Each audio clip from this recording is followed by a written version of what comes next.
I walked into my own home and found my suitcase already packed sitting by the door. No message. No explanation. My husband stood next to my sister.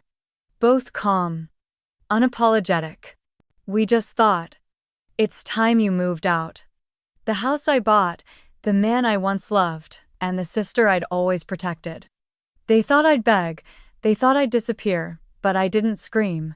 I rebuilt with silence, with evidence, and a blueprint they never saw coming. What about you? Would you walk away or come back with a plan? I unlocked the door, and there it was, my suitcase zipped, waiting like I was just another guest checking out. The house was quiet. Too quiet. No music. No hum from the fridge. Just the still air of a space that had already erased me. The walls looked freshly painted. The family photo was gone from the entry table. My keys didn't jingle the way they used to. Something had been rearranged, and it wasn't just the furniture. I stepped inside. My heels made small hollow sounds against the hardwood. I used to love this floor. We had picked it together, maple matte finish, soft under bare feet. Now it felt foreign, cold, like it belonged to someone else.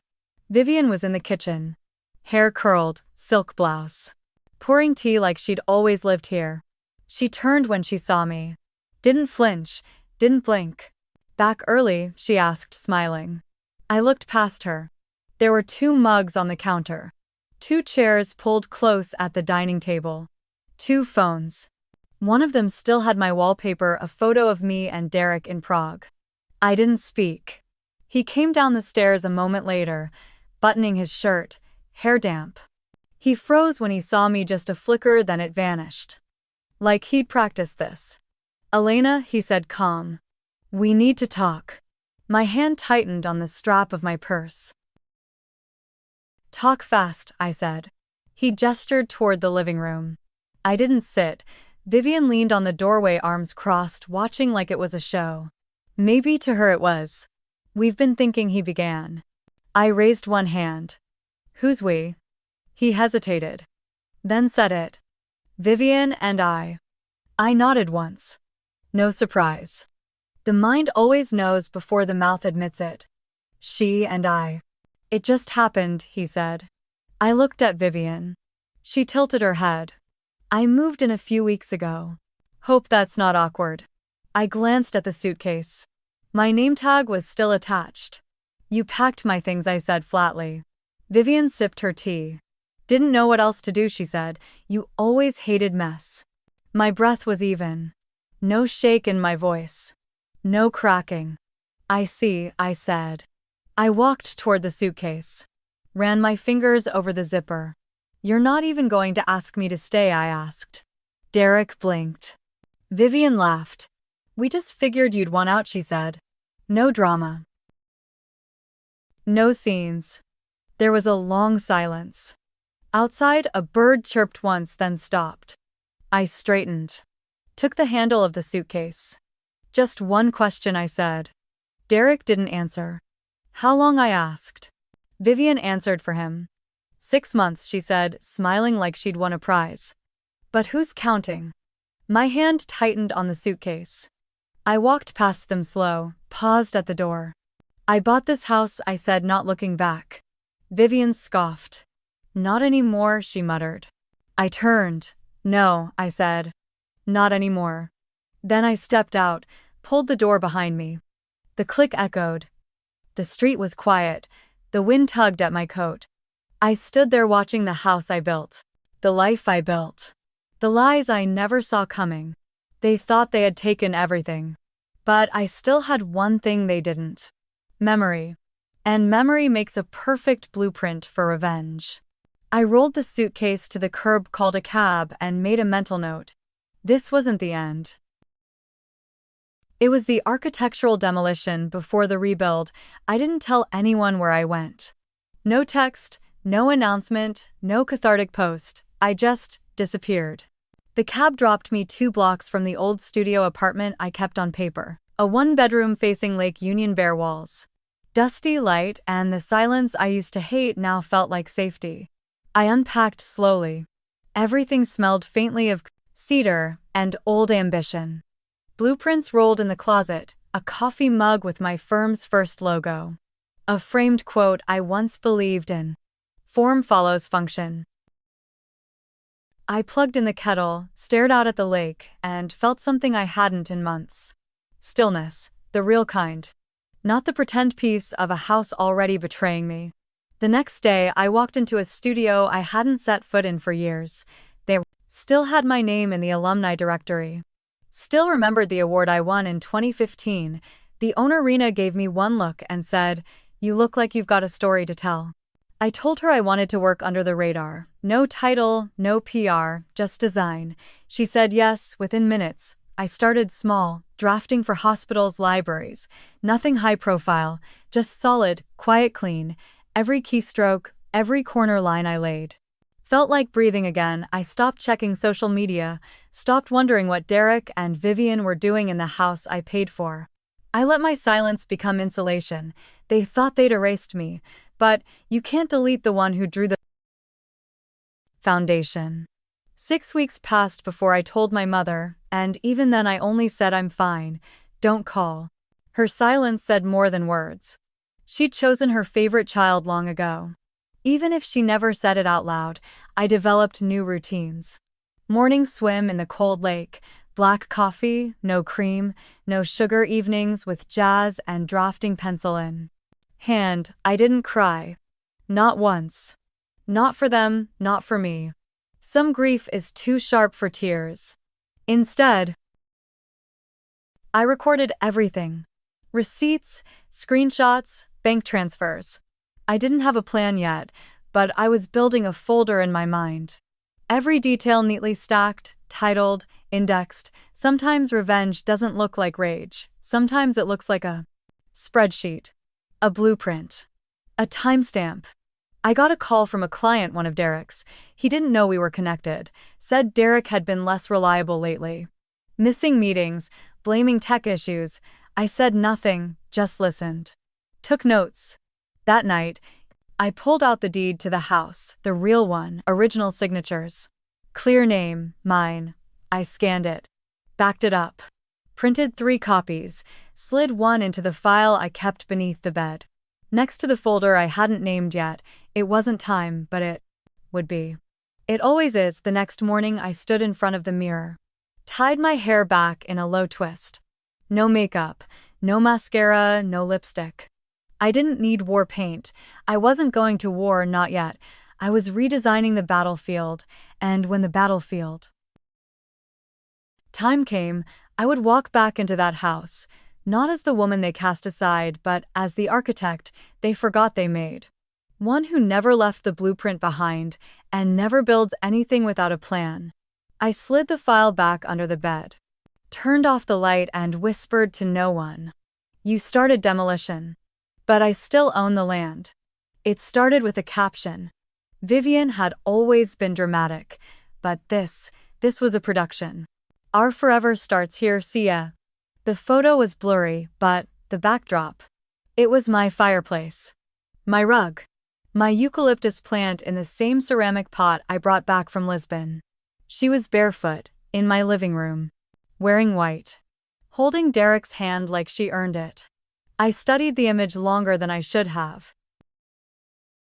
Zoomed in, scanned the corners, paused on the curve of her smile. She had no shame, only entitlement.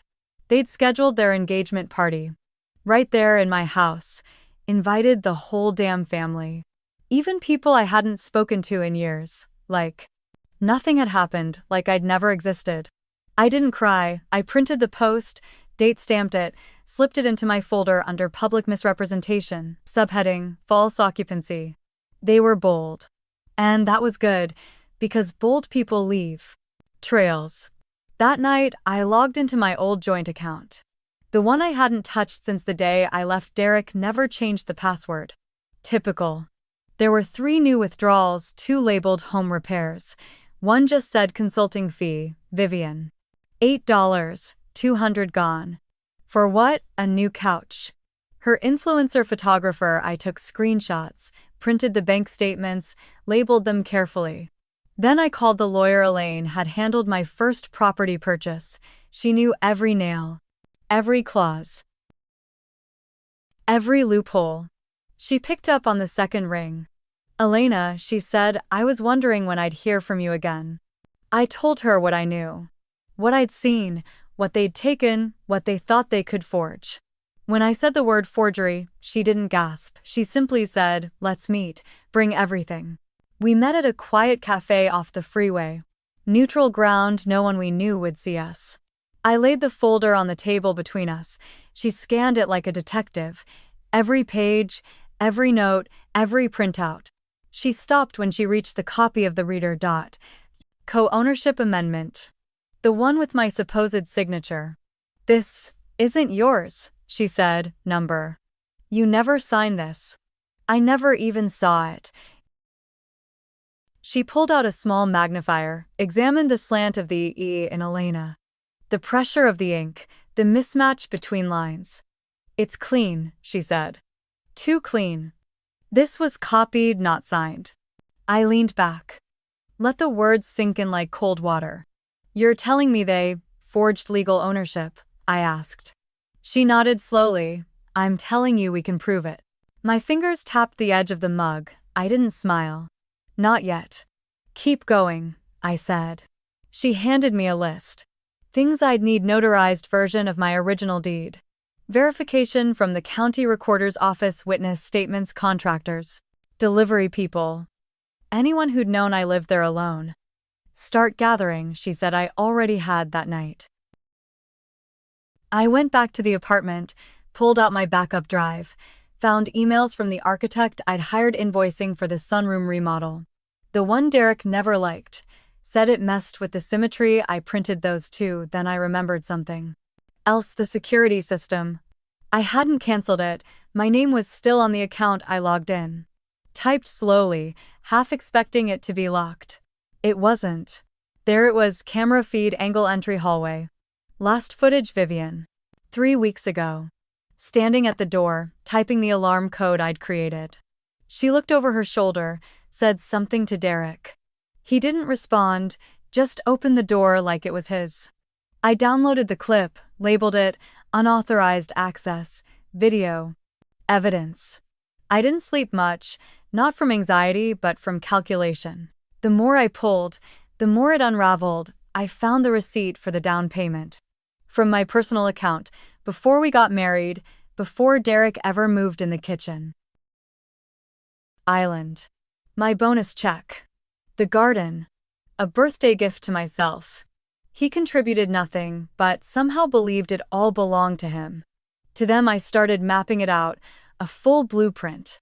Not of the house, but of the fraud. Timeline, events, names. Documents. It wasn't just personal anymore. It was legal, it was factual, it was mine. 3 days later, I ran into someone at the print shop. A woman I barely recognized. She used to do catering with me at charity galas. Elena, she asked, is it really you? I heard about Derek and... I waited. She fumbled. Vivian. Their engagement. I nodded once. Didn't you too, weren't you? We were, I said, and now we're not. Her eyes searched my face but found nothing, just clarity. She leaned in. You didn't hear it from me, she said, but they're planning something big. Like, televised big. House tour for a home magazine. The editor's a friend of Vivian's. My jaw didn't move, but inside something clicked. Let them. Let them pose in my kitchen. Let them smile on borrowed tile. The louder they got, the easier they were to expose. That night, I sat by the window, lake lights flickering across the surface. My laptop open. Files stacked beside me, and one question echoing like a metronome. How do you destroy a house of lies without making a single sound? I opened a new folder, titled it, in bold, Vivian, liability. Then I picked up the phone and booked an RSVP. To their engagement party. I wouldn't make a scene, I'd just take back the floor plan and remind them who drew the original lines. The invitation came in a gold-trimmed envelope. Thick paper, curated font, like it had something sacred to announce. You are warmly invited to celebrate the engagement of Derek and Vivian. Saturday, 6 p.m. at their home in Laurelhurst. I read it once. Then again, their home. I stared at that word longer than I should have. Tasted the arrogance in it. They hadn't sent it directly to me. It arrived via a mutual friend, Allison. Probably Vivian's way of saying you can come if you dare. I didn't RSVP. I didn't need to. Saturday came cold and overcast. Seattle always knows how to dress for discomfort.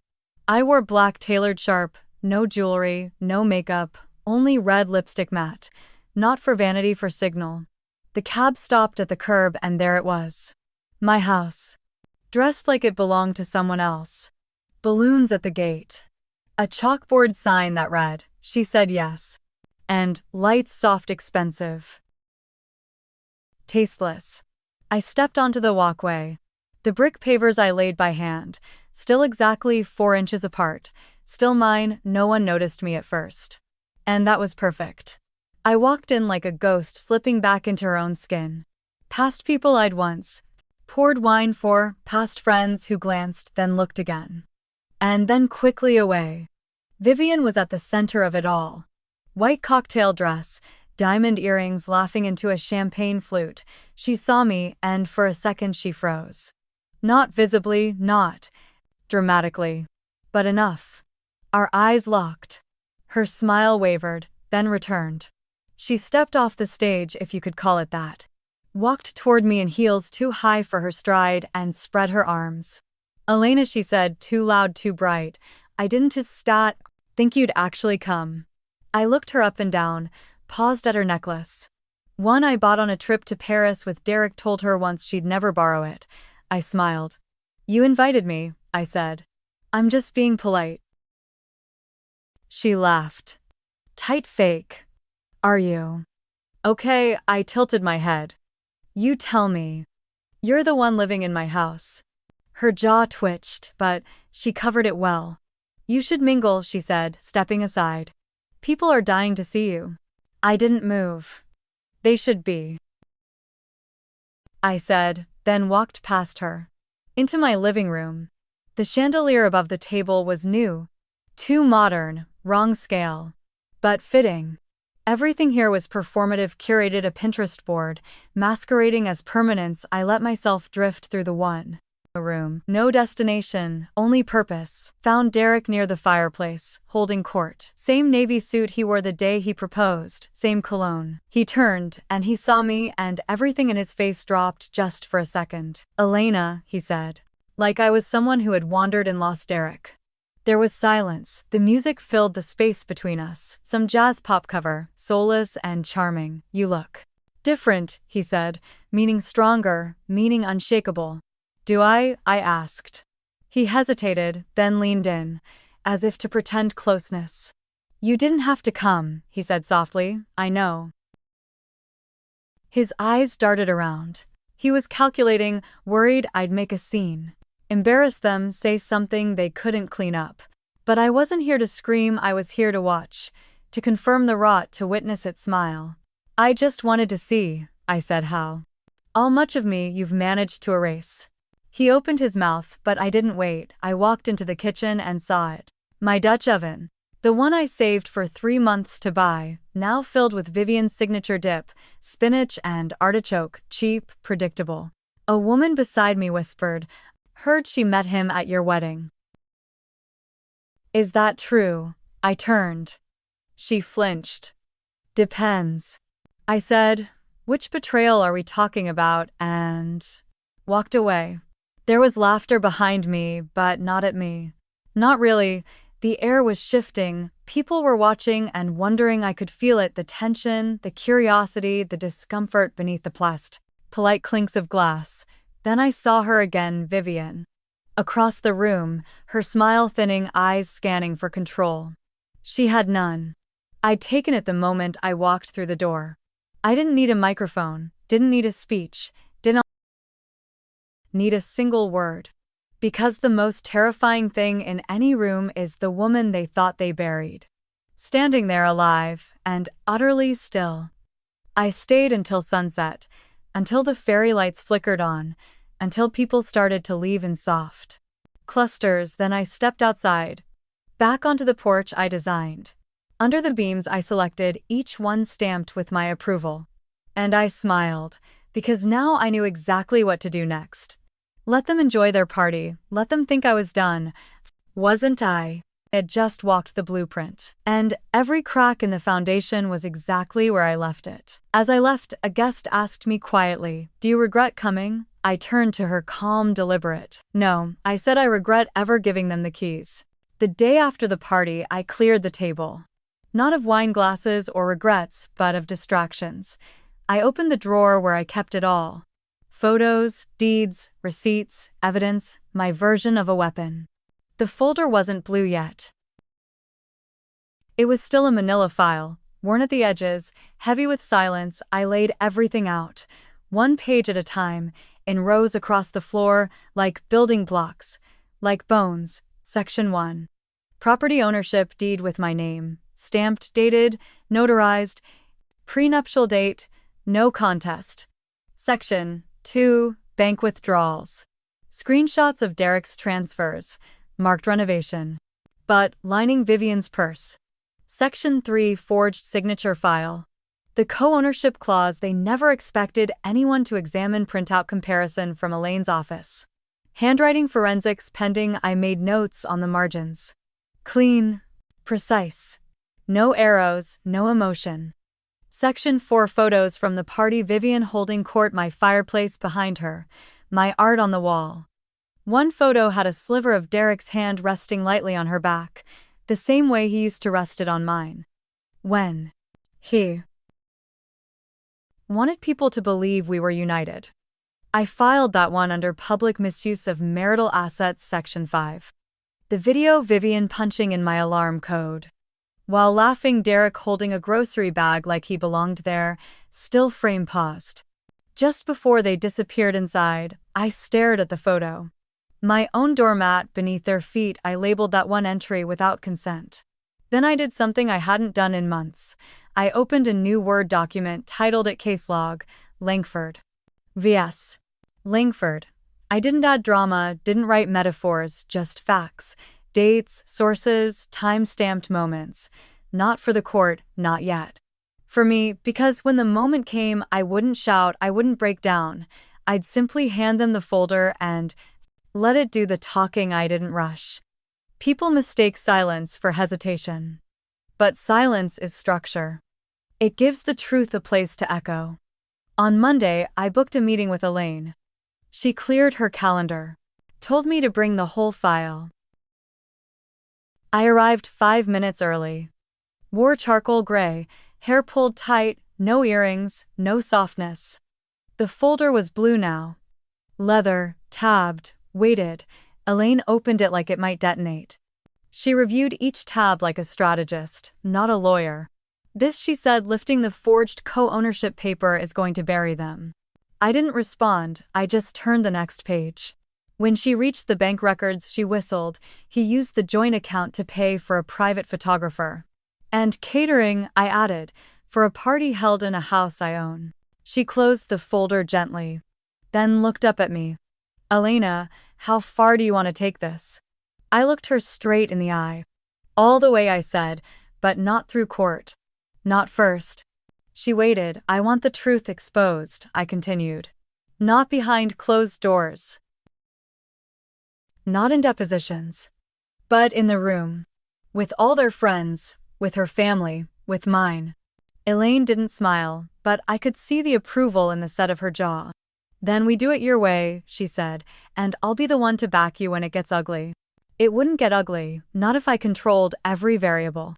That night I rewrote the guest list, cross-referenced names, confirmed who would attend their next public event. Not just friends, investors, former clients, community leaders, printed labels, packaged flash drives, drafted statements in case I was interrupted.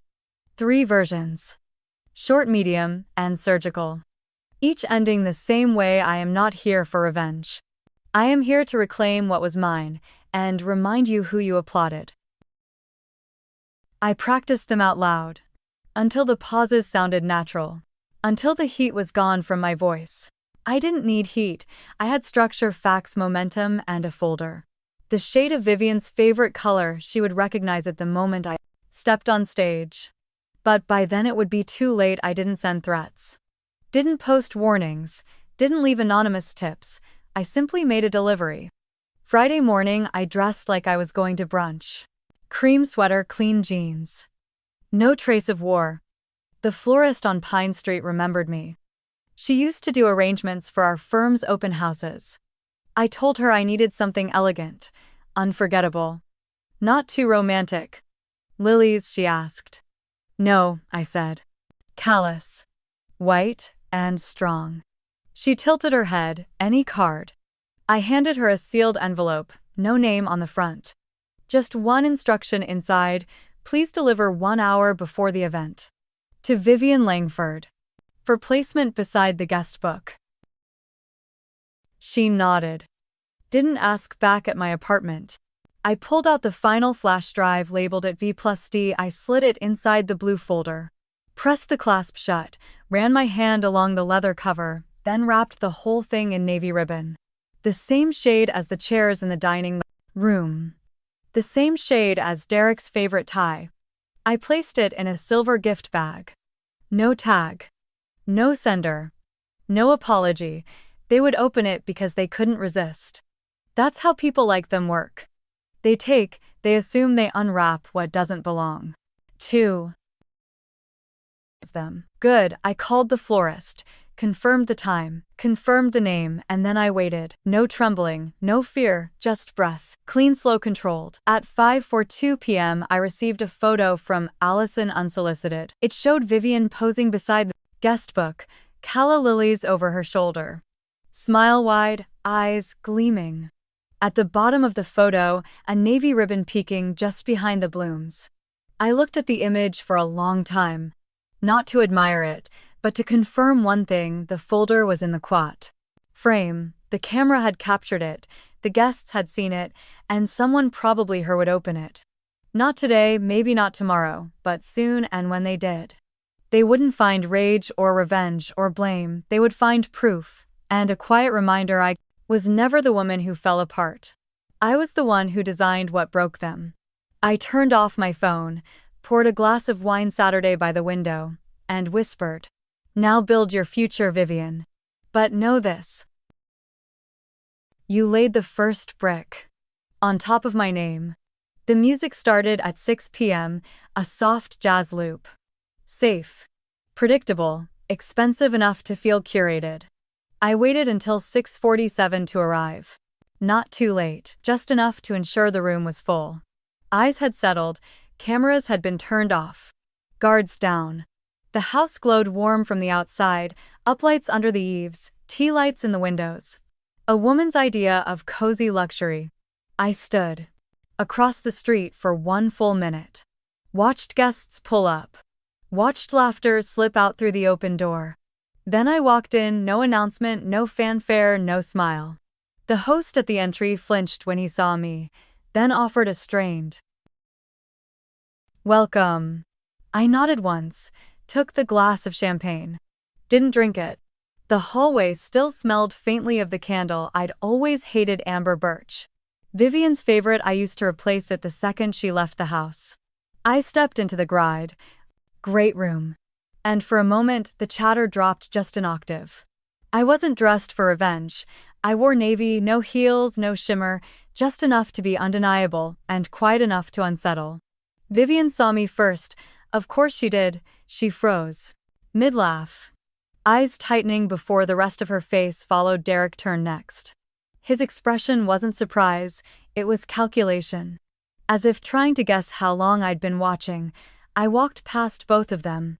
Toward the fireplace, ran my fingers lightly along the edge of the mantel. They had replaced the artwork, but the screws were still mine. I turned around, let the room catch up to itself. A few guests watched, others whispered. Vivian's mother whispered something sharp into her ear. But no one stopped me. They were waiting. So was I. Then I saw it. The blue folder beside the guestbook, unopened ribbon still intact. Of course, she hadn't touched it. She was never good with curiosity, unless it served her directly, but someone else would open it soon, and when they did, it would be a demolition. Not of walls, but of masks. And everyone here would hear it fall. Someone tapped a glass. A hush rippled through the room. Vivian stepped forward, Derek close behind, hand on her lower back. Smile like a stock image, she raised her flute. Started her lines, "We're so grateful you're all here tonight." That was my cue. I stepped forward, deliberate, not dramatic. She stopped speaking mid-sentence. The crowd turned, the room tilted. Like someone had shifted the foundation 2 degrees off center. "I won't take long," I said. My voice didn't rise, it didn't need to. "I know some of you are surprised to see me. Some of you, less so." I saw Derek flinch. He knew the temperature of my voice. Flat, clinical, past the point of persuasion. I turned slowly, looked around the room. "You're standing in the house I designed," I said. Every beam, every tile, every nail was chosen by my hand. I heard a few murmurs. A cough. A chair shift against hardwood. "Some of you attended the first dinner party here," I continued. "When this home had only one owner." Pause. Let it land. Vivian opened her mouth. I raised a finger, no words, just that one motion. And she stopped. I walked to the table beside the guest book. Picked up the blue folder, held it with both hands. "Some of you brought gifts tonight," I said. "Lovely ones, I'm sure." I set the folder down. Right in front of them. "This is mine." No one moved. "This folder contains the deed to this house," I said, "filed under my name years before Derek ever touched a hammer." Gasps now, real ones, unfiltered. "It contains bank records," I continued, "documenting how marital assets were redirected to fund the redecoration of a home that legally was never theirs." Vivian's hand shook. She reached for Derek's arm. He stepped back, almost instinctively. "And here," I said. Tapping the ribbon, is a notarized report confirming the forged signature on the co-ownership filing, the one that tried to steal this place from me on paper. I turned to Vivian. "You didn't just take a man, you took space, air, history." To Derek. "And you didn't just lie, you forged, you spent. You rewrote a story that wasn't yours to edit." My voice didn't crack, it narrowed. "I'm not here to ruin your party." I looked back to the room. "I'm here to remind you this house was never hers." I didn't wait for applause, didn't wait for denial. I simply closed the folder, placed it back beside the guest book, and walked away. The silence behind me was its own kind of thunder. Not a single voice called my name. Not even my mother's. The string quartet didn't resume. No one reached for champagne. Every glass in the room suddenly looked heavy. I passed Vivian on the way to the door. Her face was pale, but not from guilt, from exposure. She clutched Derek's arm like he could stop the bleeding, but he was already pulling away. Already doing the math in his head. Already looking at me like I was something he never quite understood. Outside, the wind had picked up, cold against the skin, sharp as the air inside. I stood at the edge of the lawn, looking up at the home I built once with dreams, then with drawings, now with detachment. Behind me, the door opened. Footsteps, not Derek's, not Vivian's, it was Allison. She stood beside me for a moment. Quiet, then said, "You didn't raise your voice once." I looked at her. I didn't have to. She nodded. Almost respectfully. "That folder. It had weight." "No," I said, "the lies did. I just returned it to them." A long breath. Then she stepped back inside. I didn't follow, I didn't need to.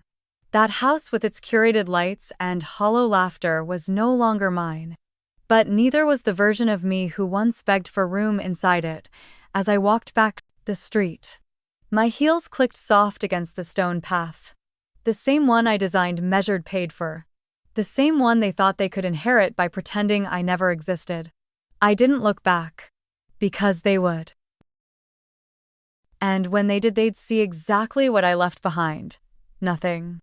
No apology, no second chance, no trace of the woman who stayed silent too long. Just space, and the echo of truth, finally uncontained. The last thing I heard before the door shut behind me was someone whispering inside, "Who did she say owned the house?" And then absolute perfect silence. I didn't check my phone for 2 days, not because I was afraid, but because I already knew. Truth doesn't need to trend to do damage. On the third morning, I made coffee and turned on the local news. The segment was short, no names.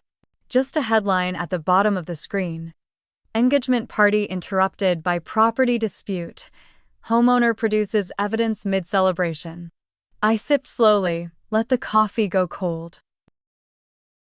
The image they used was blurry, but you could see the blue folder resting like a quiet grenade between two flutes of untouched champagne.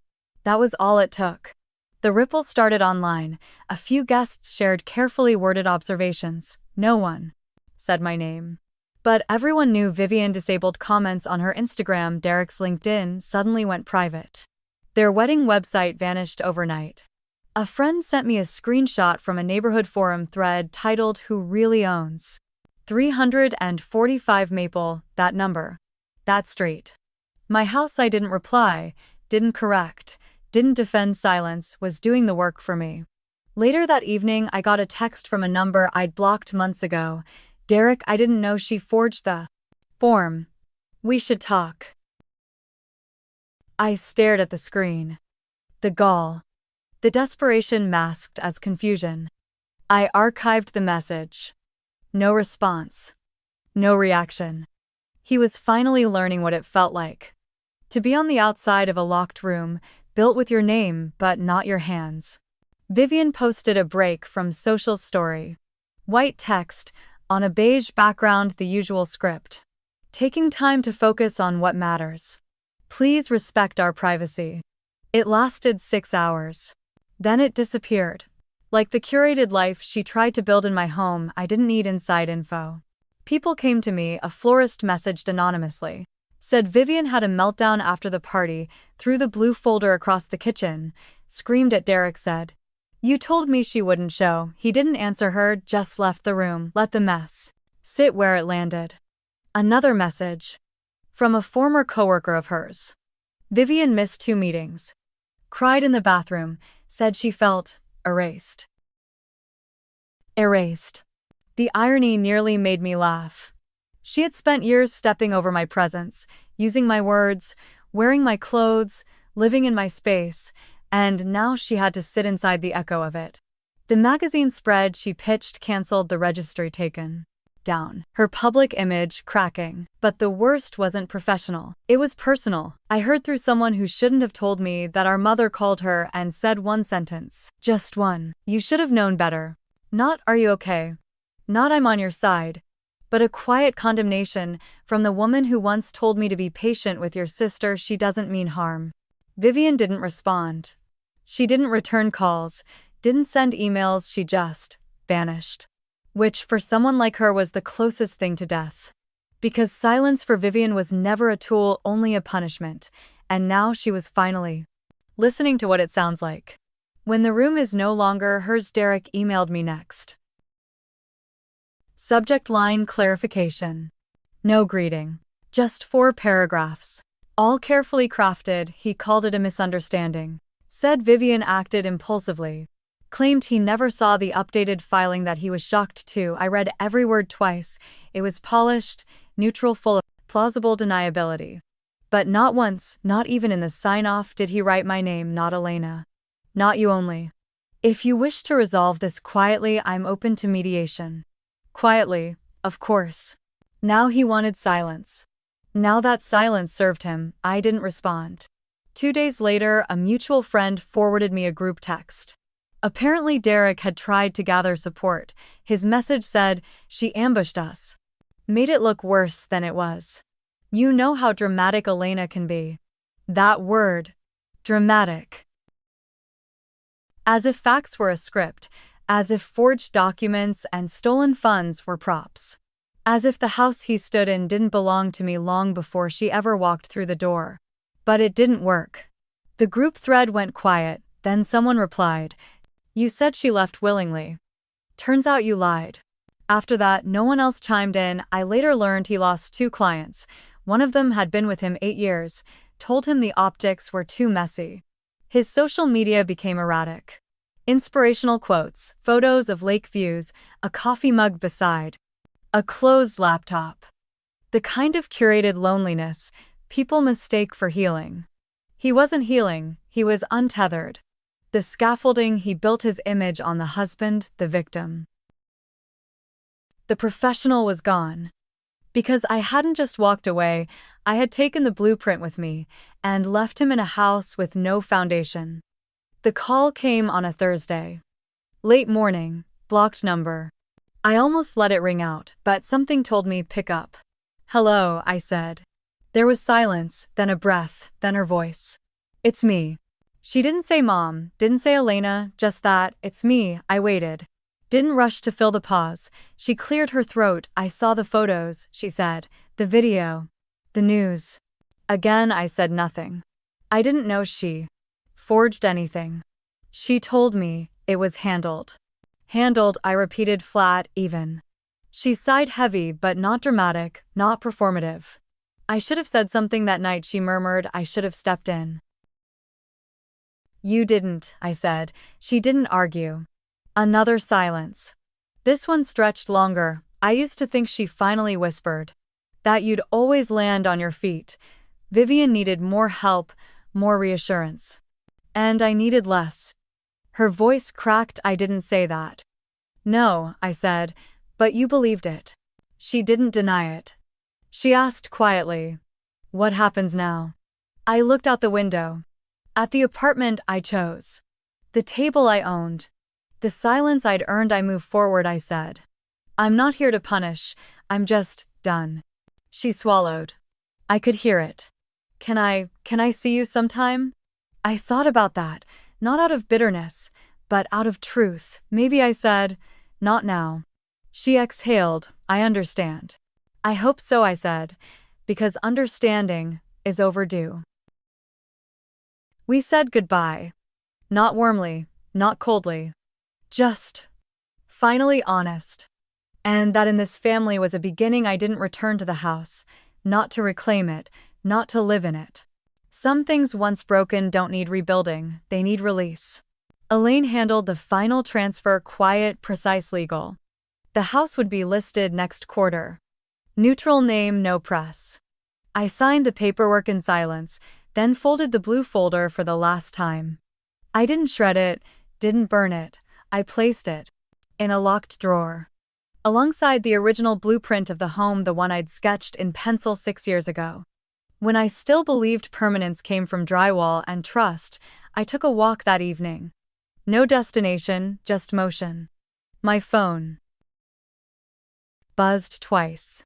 Offers, questions, speculation. I let them pile up. Some people build legacies by making noise. I was building mine by choosing what not to say.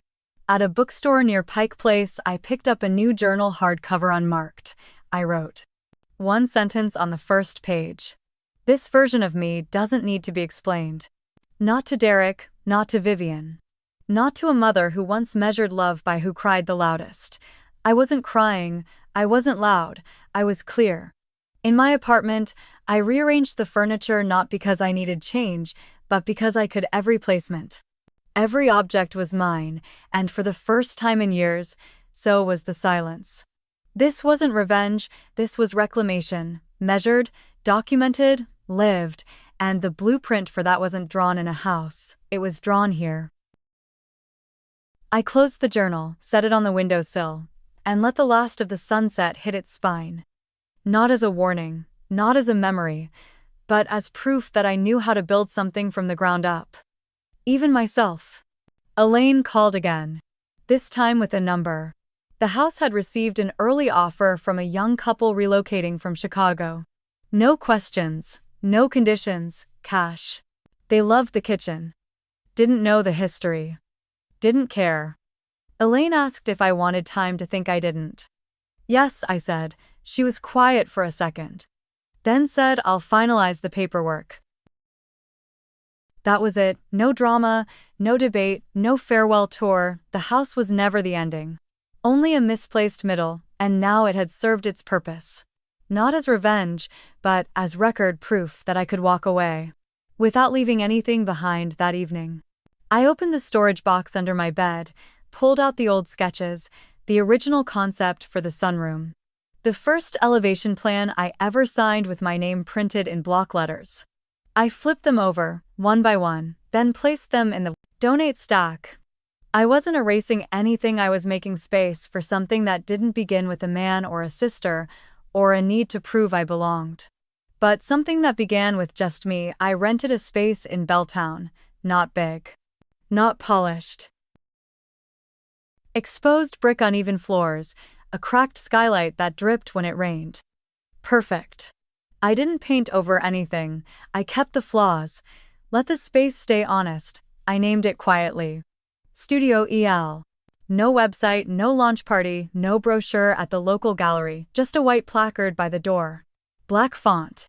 My initials. The first week I sketched in silence. No briefs, no deadlines, just lines. Curves wait. The second week, a past client called. Said she heard I was quietly resurfacing. Asked if I'd design a reading pavilion for a public school. Her voice lowered, low budget, but the vision's yours. I said yes, not because of the money, but because the foundation felt right. That's how it began. One call, then another, then a walk-in with a sketch and a story. Every project was small, but none of them were borrowed. None of them came from someone else's name or someone else's timeline. They came from people who knew what it meant to lose shape and want it back. One afternoon, I looked up from my drafting table. Light from the skylight landed directly on my palm, and I realized I hadn't thought of them all day. Not Derek, not Vivian, not even my mother, just trusses, material density, a child-sized window facing west. That's when I knew I hadn't just started over, I had reclaimed authorship.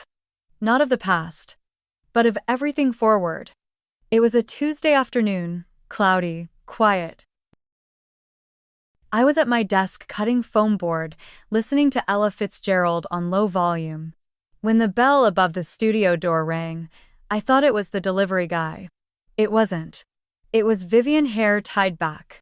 No makeup, a wool coat she used to borrow from me. For a second, neither of us said a word. I didn't ask her to leave. Didn't ask her why she came. She looked around at the walls, the sketches, the soft mess of a working room. "This is yours," she asked. I nodded once, didn't smile, didn't move. She stepped further in, only a few feet, then stopped. Her voice dropped. I saw the listing. The house sold. Yes. She took that and swallowed something. "I thought you'd stay," she said. "I thought you'd apologize," I answered. She looked at me then, really looked, and for the first time there was no deflection, no spin, no makeup hiding the corners of her regret. I don't know what I came here for," she admitted. I held her gaze. I said, and it made me very good at being alone. Silence, no defense. No tears. "Not this time." She looked down, then back up. "You don't hate me." "No," I said, "not anymore. Hating you would mean I still had room for you." Her lips parted, but no words came. I walked to the door. Held it open, not with cruelty, just clarity. She stepped out and paused. "I'm sorry," she said finally. But it was too late for it to matter. I didn't answer. I just closed the door and turned the lock. Not to shut her out, but to hold this space for what it was. Mine. It arrived in a plain envelope. No legal seal, no certified sticker. Just a soft, handwritten return address, Elaine Marwick. I opened it on instinct, thinking it was a final receipt or a copy for my files. But inside was a letter, 2 pages, no firm header, just her handwriting. The first line, "This isn't professional correspondence. It's personal." I read slowly. Not because it was long, but because it was rare. To receive something so quiet, so direct, she wrote, "I've practiced law for 31 years. I've seen people lose everything and still cling to the ashes. You didn't. You didn't win because the documents held up. You won because you did what most people never manage. You walked out, and you didn't beg to be let back in. I let those lines sit for a moment, let them land. They'll never understand it, Elena. Because they've never had to build from absence. They inherited space. You carved it. The final sentence, I don't say this often, but I'll say it now. You didn't just hold the line, you redesigned it. No signature. No flourish. Just her initials in the bottom right corner EM. I folded the letter back into its envelope, slid it into the drawer beneath my drafting board. Beside a ruler, a pencil, and the spare keys to nothing. Elaine didn't owe me anything, she got paid for her time but not for her respect. That part I had earned. Not in court, but in the clean, quiet lines I'd drawn. Since it was raining the night, I stayed late at the studio. Not heavy, just the kind that touches everything but ruins nothing. I turned off the desk lamp. Let the overhead stay on soft white clean.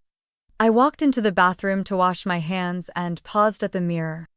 I hadn't really looked in weeks, not beyond eyeliner smudges or checking for lint on my collar. But this time I saw her. The woman who had drawn a line across her life and stepped across it. No bruises, no rings, no apologies tucked behind her eyes. Just stillness. The kind that comes after weathering, not surviving, not escaping, owning. I traced a damp curl away from my temple, watched it fall back. She didn't look like someone who had been betrayed or humiliated or replaced. She looked like someone who had returned to her rightful body and chose to stay in it. I thought of Vivian, of Derek, of our mother, of how much I had once needed them to see me. Not anymore, now I only needed to see myself. I reached for a pen on the sink ledge, wrote one sentence on the mirror in black ink. You made it. Without witnesses. Without noise. It wasn't meant to be poetic or affirming. Just true, I didn't wipe it off, didn't pose for it, I just turned, flipped the light and walked out. Past the tools, past the drafts, past the things I built, and into the night that no longer frightened me. Because when you no longer need to be seen, you begin to live in the space between memory and movement. And sometimes you don't step into your new life immediately. You linger, you drift. You spend a year not rebuilding but relearning what doesn't need to be rebuilt at all. The first place was too white. Walls, furniture, floors. Even the mugs were a shade called cloud. An Airbnb near the water booked under a friend's name, no questions asked. I stayed 34 days. Never unpacked the suitcase. Never used the kitchen.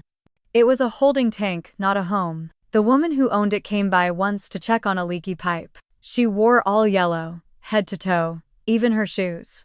You don't talk much, she said, crouched near the sink. I've been talked at enough, I replied. She smiled, didn't pry. But before she left, she said something strange. Don't let the stillness trick you. It's just waiting to hear what you'll build next. I didn't know what to do with that, so I ignored it. Until the next morning, when I caught myself sketching on the back of a gas receipt, without meaning to, not buildings, just shapes, tension, space, weight. I threw the sketch away but kept the setted pen. After the Airbnb, I tried familiarity. A guest room in Lauren's house. A friend since college, single mom. 3 kids, always made space for everyone except herself. The walls were covered in sticky notes. Her daughter's piano teacher, reminders, grocery lists, a quote that read, "Chaos doesn't need fixing. Just better furniture."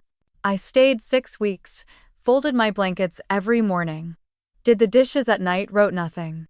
Lauren never asked what happened. She just let me exist. Uninterrupted, but one afternoon her youngest Liam walked in. 7 years old, carrying a toy toolbox. You don't smile, he said. I looked up from my tea. No, he shook his head, then handed me a plastic hammer. Fix it, I laughed. Not fully, but enough. That night I wrote one sentence in my old journal: stillness is an absence. It's storage. I left the next day. Not because I was uncomfortable, but because I was finally restless downtown. Corporate discount. Lobby flowers changed weekly. I booked it under a different last name, no mail, no trace. This time I stayed longer. 3 months, room 314. Same view every morning, same stiff towels, same hallway silence, but downstairs at the cafe a girl worked the register early. 20s, oversized glasses. Sketchbook always in reach. I ordered the same thing every day. Chamomile tea, no sugar. She never asked my name, but once she said, "You measure before you speak. Architects do that." I blinked. She smiled. "I'm a student." I watch hands more than mouths. I asked what she was studying: space, human-centered design. And what gets erased when men run the budgets? That made me laugh, real out loud.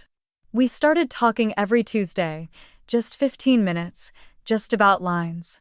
Material, color, weight. But I started noticing something. Every time I left that cafe, I walked straighter, breathed longer, sketched more. She reminded me of someone. Not me, but who I wanted to design for. Someone who hadn't yet been taught to doubt the shape of her own voice. Spring came back slowly, clouded, uneven. But enough to make me look east again. I returned to the apartment on Lake Union. The lease was still mine. I'd never canceled it, only abandoned it. It smelled like forgotten wood, like a drawer closed too long. But the windows still, open to the water, still caught the light just right after 4 p.m. I cleaned everything, wiped every handle, every switch, scrubbed myself back into the space. Then I did something I hadn't done in over a year. I bought something new, not a chair, not clothes. A drafting table, aluminum frame. Ash wood, top flat surface. No storage. Just the kind of clean plane that dares you to begin. The invoice had one name, just mine. I stood over it for a long time, one hand on the edge, the other holding nothing. Then I sat, pulled out a fresh sheet, and began to draw. Not a house, not a sunroom, just a structure that would never need someone else's approval to stand. 1 month later, I found a postcard buried inside a book I'd packed and forgotten. It had a picture of a collapsed train station, steel beams, exposed foundation. A caption that read, "What remains tells more than what stood." I flipped it over, wrote a message. No greeting, no name. Just this: "You almost convinced me I was temporary. But I wasn't. You were just standing in a structure meant for someone else." I didn't address it, didn't send it. I tucked it in the back of my journal, behind the sketches, behind the checklist, and beside a pressed flower from the calla lilies I once left at a party. Because some stories aren't told for closure, they're written to keep your hands from forgetting how to build. It didn't happen suddenly. No switch flipped. No one gave me permission to begin again. But one day, after 12 silent months, 3 temporary roofs, and a dozen small conversations that somehow stayed with me, I walked into a studio space with nothing in my hands except a key, a blank sheet, and a kind of stillness that finally I felt like mine. I didn't host a celebration. Didn't toast to closure.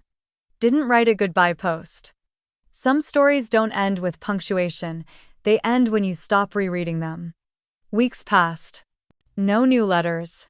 No drama. Just rhythm. Morning coffee. Architectural scale. Warm light against my table. The woman who once waited for apologies no longer needed them. The court never called back. The headlines faded. Even their names grew distant. And that was the point. I wasn't building a legacy out of their ashes. I was designing something that never included them in the first place. The house sold quietly. A young couple moved in.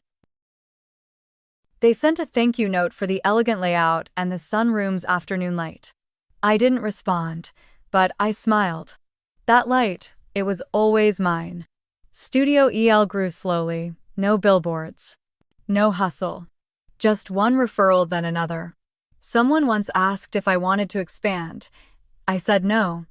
I don't want a franchise. I want a compass. Some things aren't meant to be duplicated. Some things just need to be aligned. I began mentoring a design student part-time. She was sharp, quiet, the kind of girl people overlooked. One afternoon she asked, "Have you ever been underestimated?" I looked up from a model I was reviewing and simply said constantly. She laughed. I figured.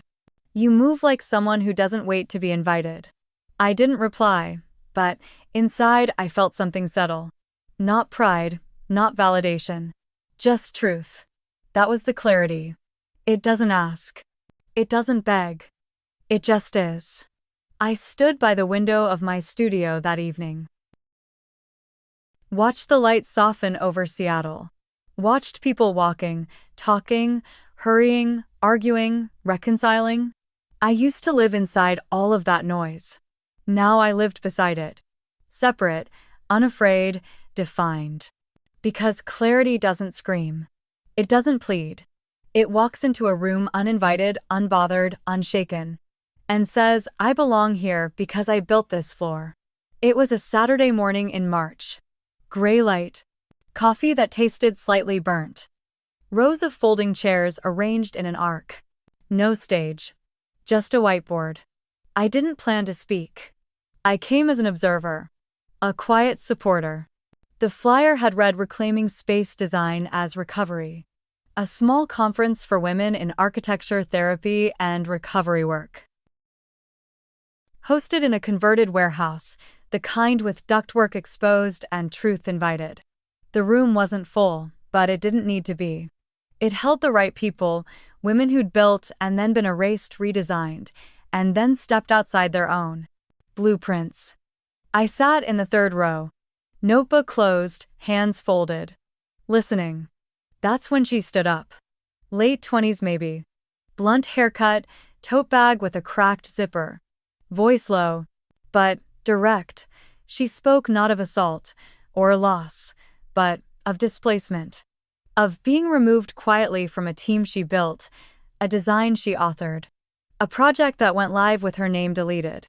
My boss said I'd been difficult to include. That I took up too much room. The room went still. She looked around. I haven't designed since. No one interrupted. No one rushed in with comfort. Because we all knew comfort doesn't rebuild anything. She sat down slowly, and for a long moment, no one spoke. Then, without planning, without performance, I stood up. I didn't introduce myself. Didn't give a title, didn't offer a biography. I said I once built a home I didn't get to keep. I didn't lose it to money. I lost it to the illusion of who was allowed to take up space inside it. A few heads turned. One woman nodded. Another tightened her jaw. I didn't fight with fists, I continued. I gathered receipts. Tracked timelines. Held my breath instead of making noise because clarity survives longer than volume. The younger woman who spoke earlier lifted her head. Eyes met mine. Not admiration. Recognition. I wasn't erased, I said. They just hoped I'd leave quietly. And I did. But not without blueprinting every step I took after. A beat of silence. Then I added. Sometimes people say, speak your truth. But I've learned something quieter. Draw it, structure it, date it, stamp it. I reached into my bag, pulled out something I hadn't touched in a while. A small metal ruler, heavy old, etched with years of use. And one line of engraving. Draw the truth before they write the lie. I didn't explain it. Didn't hand it to her, I just placed it on the edge of the table and returned to my seat. That was enough. The event ended without applause. Only the kind of silence that comes after realignment. People left in twos and threes. Quietly, softly. I walked toward the parking lot alone, leather boots on wet pavement, wind against the collar of my coat. Then I heard footsteps behind me. It was her, the young woman. She didn't say much, just walked beside me, shoulder forward, eyes ahead. After a block, she finally said, "Why did you keep the ruler?" I smiled faintly. Not because it was funny, but because it was honest. Because it reminded me I could measure something even when I couldn't control it. She nodded. I wish I had something like that, she said. You do, I said. It's not a tool, it's a timeline. She looked confused, so I clarified, start keeping a record. Not to punish, not to prove, but to keep you steady when someone tries to shake your ground. She nodded again, and this time it looked like belief. Not just agreement, we didn't hug, didn't exchange contacts, she just said, thank you. And I said, build carefully, and boldly. That night, back in my apartment, I lit one candle, opened a blank page. Wrote only this legacy isn't about being remembered. It's about living with a structure you no longer need permission to stand in. I thought about that girl, how her voice had cracked but didn't collapse. I thought about how I used to call what happened to me a story. It wasn't. It was an architecture problem. I'd miscalculated who I trusted, overbuilt on assumptions, and skipped inspections when the love felt warm enough. But now I run checks on everything. Not out of fear, but because I can. Clarity doesn't come from erasing the past. It comes from tracing it until the lines sharpen. I closed the journal, tucked the pen into the spine, then turned off the light. Weeks later, a package arrived at the studio. No return address, no note. Inside was a sketchbook, black cover. Unlabeled inside the front page in careful handwriting, I started my timeline. Taped inside the back cover was a photocopy of the ruler, a new engraving added beneath. This time I'm not building for them. I smiled.